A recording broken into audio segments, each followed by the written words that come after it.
Baada ya kumisiwa kwa muda mrefu na mashabiki zake, mwanadada Red JD amethibitisha rasmi kuwa miongoni mwa wasanii watakaotumbuiza kwenye jukwaa la miaka 30 ya Bongo Flava pale jijini Mwanza. Unajua, hatua hii imekuja baada ya kusambazwa kwa uvumi mwingi au taarifa za uongo ambazo zilikuwa zikimlenga malkia huyo na waandaaji wa tamasha hili ya kuwa wana migogoro, ambayo ilisababisha mpaka Red JD ashindwe kwenda kuperform kwenye tamasha lile la awali. Sasa alama hii iliacha mambo ambayo sio mazuri, sinaelewa vizuri lakini sasa Red JD yeye mwenyewe amekubali kwamba hatakuwepo katika viwanja vya The Climax pale City Mall na kwenda kuacha alama nzuri kabisa yenye kuvutia. Hii story ilikuja kutokana na ile show ya mwanzo kabisa ambayo ilifanyika pale Mlimani City.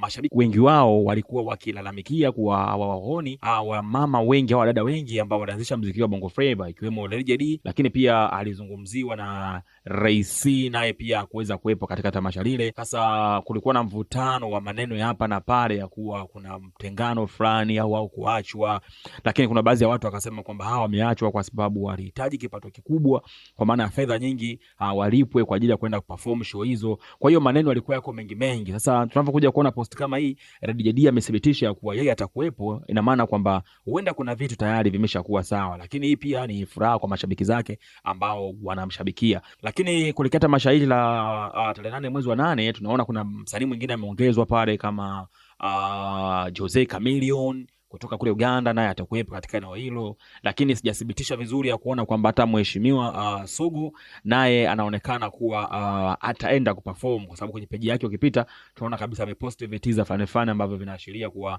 kutakuwa na show tarehe hiyo. Lakini imani yangu nanituma kama Red JD ameweza kwenda kusaina kuonekana pale, basi Sugu naye huenda atakuwepo, kwa sababu ana watu fulani ambao kama ni mapartner kwa namna moja ama namna nyingine. Kwa taarifa nyingi kama hizo kiburudani, usikae mbali na channel yetu, kumbusha kusubscribe na hii East Media.